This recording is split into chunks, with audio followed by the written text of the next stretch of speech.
নমস্কার, আপনাদেরকে স্বাগত মাতারা প্রপার্টিজ ইউটিউব চ্যানেল। আজ কৃষ্ণনগরের প্রাণকেন্দ্রে একদম কৃষ্ণনগর 17 নম্বর ওয়ার্ড মিউনিসিপ্যালিটির মধ্যে একটা দুর্দান্ত জায়গা নিয়ে এসেছি। দেখতে পাচ্ছেন এই যে আমার সামনে মেন রোড, এটা হচ্ছে রোড স্টেশন মোড়। এটাকে রোড স্টেশন মোড় বলে। ডান দিকে বেরোলে রোড স্টেশন মোড়, বাদিকে কৃষ্ণনগর স্টেশন। এখান থেকে মাত্র 3-4 কিলোমিটার মধ্যে কৃষ্ণনগর স্টেশন। এখানে একটা 4 হুইলার লোকেশন রয়েছে মেন রোড থেকে জাস্ট 100 মিটার দূরে।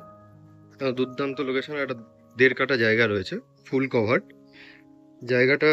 এখান থেকে বিএসএফ ক্যাম্প আপনার 500 metre, Krishnanagar Narayana school 500 metre, 2 থেকে 3 মিনিটের ডিস্টেন্সে।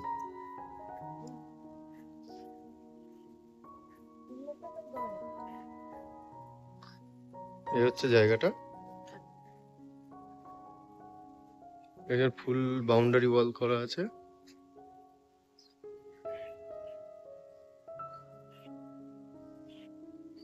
একদম স্কোয়ার প্রপার্টি।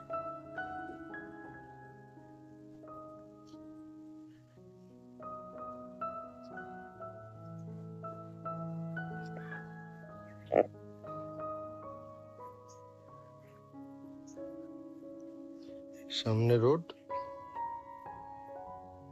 ড্রেনেজের লাইন করা আছে, ড্রেনের জন্য জায়গা ছাড়া আছে, কিন্তু 4 হুইলার আরামসে ঢুকে যাবে। কৃষ্ণনগর স্টেশন থেকে 10 মিনিটের ডিস্টেন্সে, নবদ্বীপ ফেরিঘাট থেকে 10 মিনিটের ডিস্টেন্সে। এখান থেকে মায়াপুর যেতে 10 মিনিট লাগবে ফেরিঘাটে। আপনার এই সুন্দর জায়গাটা 1.5 কাঠা জায়গা, একদম পৌরসভার মধ্যে, কৃষ্ণনগর আশপাশে। এই যে দেখছেন পাশে বল খেলার মাঠ রয়েছে। এই জায়গাটি মাত্র 18 লাখ টাকায় বিক্রি হবে। যারা যারা ইন্টারেস্টেড আছেন যোগাযোগ করুন আমাদের মাতারা প্রপার্টিস কন্ট্যাক্ট নাম্বারের সাথে। দেখা হচ্ছে নেক্সট দিন অন্য ভিডিওতে। ধন্যবাদ ভিডিওটি দেখার জন্য।